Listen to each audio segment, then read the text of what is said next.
हमारे पास क्वेश्चन है कि हमें गिवन है vector A dot vector B is equal to 1, mod vector A is equal to 1 and mod vector B is equal to 2। Then हमें निकालना है cos theta.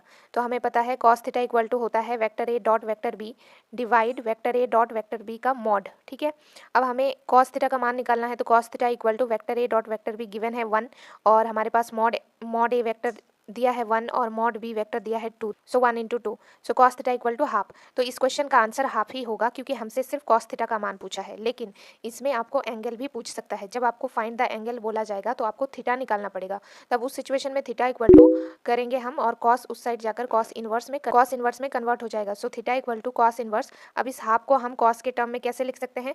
Cos 60 degree is equal to होता है 1/2, तो हम लिख सकते हैं कॉस पाई/3 बिकॉज कॉस पाई/3 इक्वल टू होता है 60 डिग्री। अब कॉस इनवर्स और कॉस आपस में कैंसिल हो जाते हैं, बट आपको दिखाना नहीं है, ठीक है, जस्ट ये कैंसिल हो जाते हैं। तो थीटा इक्वल टू हमारे पास आएगा पाई/3 अगर पूछा जाएगा एंगल तो।